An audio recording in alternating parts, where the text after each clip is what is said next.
ETF index mutual funds నేర్చుకుని stock మార్కెట్లో రాణించాలనుకుంటున్నారా? వెంటనే ఈ నెంబర్కి కాల్ చేయండి.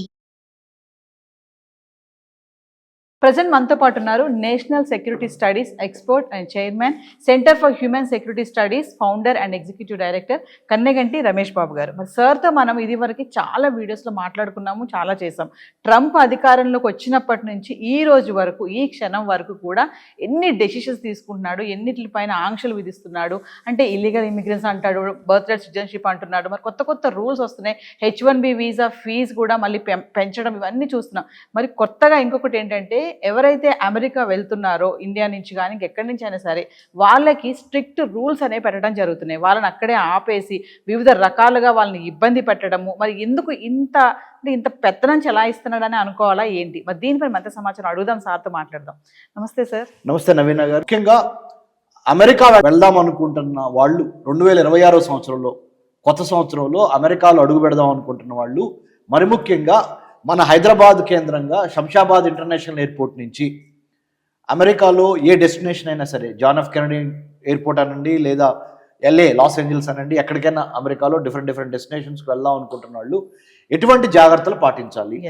ముఖ్యంగా యునైటెడ్ స్టేట్స్ ఆఫ్ అమెరికాలో ల్యాండ్ అవుదాం అనుకుంటున్న వాళ్ళు, నెంబర్ 1 వీసా తీసుకోవడం. వీసా తీసుకున్న తర్వాత నుంచి మాట్లాడుతున్నాను నేను. వీసా వచ్చింది మీకు, యునైటెడ్ స్టేట్స్ ఆఫ్ అమెరికాకి వెళ్ళాలి, మీరు యూఎస్ఏకి వెళ్ళాలి. ఎటువంటి జాగ్రత్తలు తీసుకోవాలి? నెంబర్ 1, ఎటువంటి లగేజ్ క్యారీ చేయాలి, what to carry, what not to carry.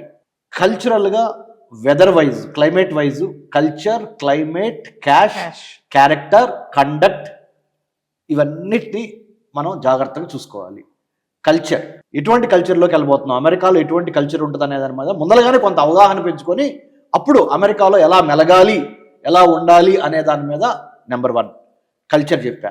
తర్వాత క్లైమేట్, అమెరికాలో ఉన్న 50 సంయుక్త రాష్ట్రాల్లో ఏ రాష్ట్రానికి వెళ్ళబోతున్నాము, ఆ రాష్ట్రంలో ఉన్న క్లైమేట్ ఎలా ఉండబోతుంది, దానికి అనుగుణంగా మనం వేసుకునే దుస్తుల దగ్గర నుంచి, తినే ఆహారం దగ్గర నుంచి, మెడిసిన్స్ క్యారీ చేయడం దగ్గర నుంచి. నెంబర్ 2 క్లైమేట్ అయిపోయింది, కల్చర్ చెప్పాను. క్యాష్ ఎంత ఉండాలి, స్టూడెంట్గా వెళ్తున్నారా, పెట్టుబడిదారుడిగా వెళ్తున్నారా, ఇన్వెస్టర్గా వెళ్తున్నారా, లేదా ఒక B1 B2 విజిటర్ వీసా తీసుకుని వెళ్తున్నారా, లేదా ఒక అవుట్ స్టాండింగ్ వీసా తీసుకుని వెళ్తున్నారా, L1 వీసా తీసుకొని ఒక కంపెనీ స్పాన్సర్ చేస్తే వెళ్తున్నారా, మళ్ళీ L1లోనే L1A వెళ్తున్నారా, L1B వెళ్తున్నారా. ఇట్లా రకరకాలుగా you have to do lot of homework before you step in to United States of America. ఎందుకంటే Donald Trump and Republican party చాలా స్ట్రిక్ట్ రూల్స్ ఇంప్లిమెంట్ చేస్తుంది కాబట్టి ఇది ఒకటి.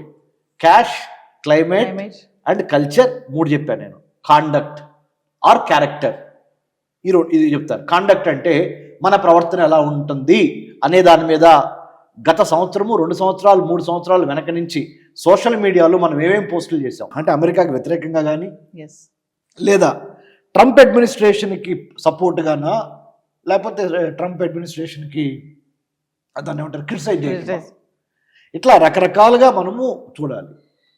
అన్నెసెసరీ క్రిటిసిజము, ఓవర్ డోస్ అయ్యి క్రిటిసిజము, విమర్శనాత్మకంగా ఎక్కువ చేయటము, వీటి మూలాన United states immigration and USISC అంటారు, కస్టమ్స్ డిపార్ట్మెంట్ వాళ్ళు మన సోషల్ మీడియా మొత్తాన్ని పరిశీలిస్తున్నారు.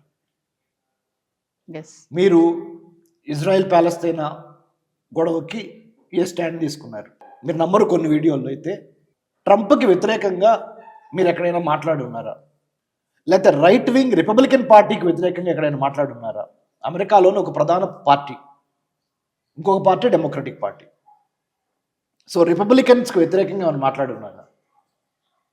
రైట్. ఇంకా మీరు ఉగ్రవాదానికి సంబంధించి ఫండమెంటల్ ఐడియాలజీస్ని బ్రేక్ చేస్తా, ఫండమెంటల్ ఐడియాలజీస్ని అప్రిషియేట్ చేస్తా, ఫండమెంటల్ భావజాలము, ఎక్స్ట్రీమిజం, వీటి మీద ఏమైనా మాట్లాడారా?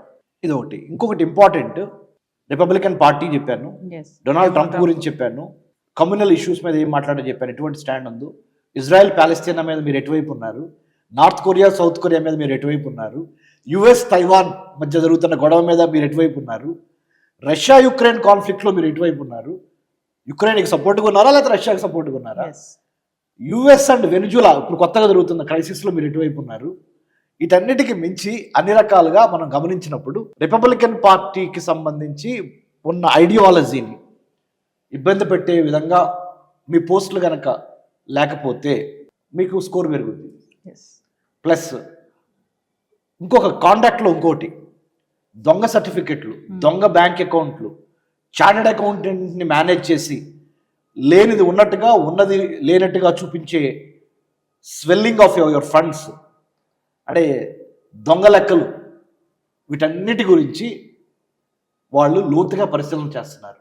సో దయచేసి మన భారతీయ త్రివర్ణ పతాకాన్ని రెపరెపలాడించడానికి మాత్రమే మీరు ఇండియన్ అంబాసిడర్గా ఆ దేశం అమెరికా వెళ్ళండి, కానీ అమెరికా వెళ్ళి భారతదేశం తలదించుకునే పనులు ఏమీ చేయొద్దని నేను మనస్ఫూర్తిగా మిమ్మల్ని కోరుతున్నాను. కాండక్ట్ చాలా important.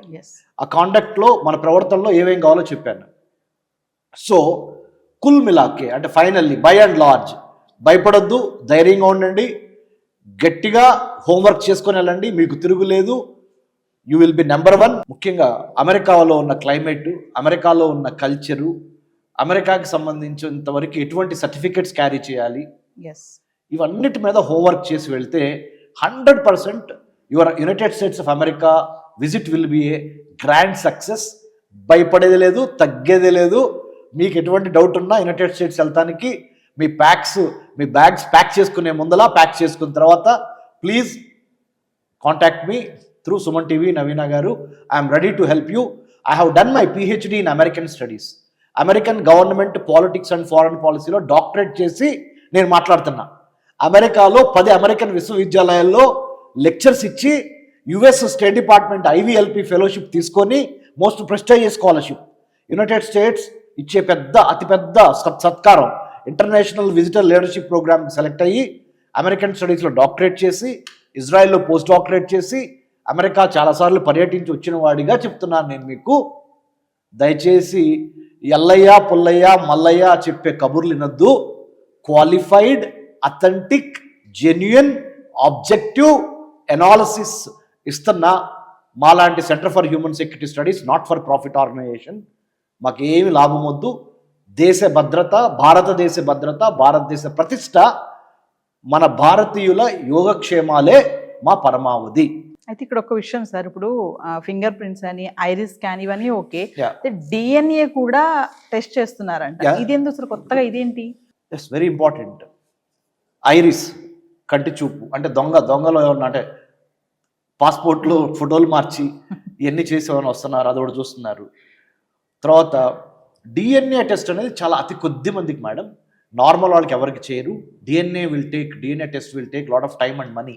So they don't do it for everybody. బాగా ఎక్స్ట్రీమ్గా టెర్రరిస్ట్ ఆర్గనైజేషన్స్తోనూ లేకపోతే ఈ ఎక్స్ట్రీమిస్ట్ రాడికల్ ఆర్గనైజేషన్స్తోనూ సంబంధాలు ఉన్న వాళ్ళకి మాత్రమే, వేళ్ల మీద లెక్క పెట్టే వాళ్ళకి కొంతమందికే అది జరుగుతుంది DNA టెస్ట్.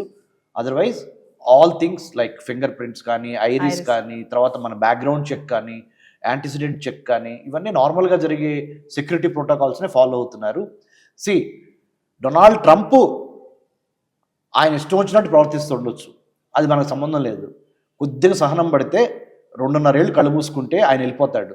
అమెరికా డెఫినెట్గా మనకు కావాల్సిన కంట్రీ, చాలా శక్తివంతమైన దేశము. మన వాళ్ళు భారతీయులు చాలామంది అక్కడ అద్భుతమైన స్థానాల్లో ఉన్నారు. సో ఇప్పుడు చిన్న ఉదాహరణ, కామన్ సెన్స్. ఇక్కడ ఏదో నాకు దెబ్బ తగిలిందని మొత్తాన్ని కట్ చేసుకోలేనుగా. ఆ దెబ్బ తగిలిన ప్లేస్కి సంబంధించిన వరకు అంతవరకు ఆ వూండ్, ఆ గాయానికి నేను మందేసి దాన్ని జాగ్రత్తగా చూసుకుంటే అది హీల్ అయిపోద్ది. ఇప్పుడు Donald Trump is like that. Donald Trump ఏదో మనల్ని ఇబ్బంది పెడుతున్నాడు, ప్రపంచాన్ని ఇబ్బంది పెడుతున్నాడు అని. Americans are not our enemies. We're not against America. We're only against the dictatorial or autocratic policies of a president called Donald Trump. But we are not against America. It stands for life, liberty, pursuit of happiness. America stands for meritocracy. America stands for appreciating the merit. So అలాంటి గొప్ప గుణాలు అమెరికాలో ఉన్నాయి కాబట్టి big picture చూసి Trump గురించి ఎక్కువ బాధపడి భయపడి ఆలోచించకుండా, Trump is just a passing phase. 2-3 ఏళ్ళలో వెళ్ళిపోతాడు. సో నిర్భయంగా అమెరికా వెళ్ళండి, హ్యాపీగా వెళ్ళండి. We're serving the country. జై హింద్, జై Bharat. Thank you sir. Thank you madam.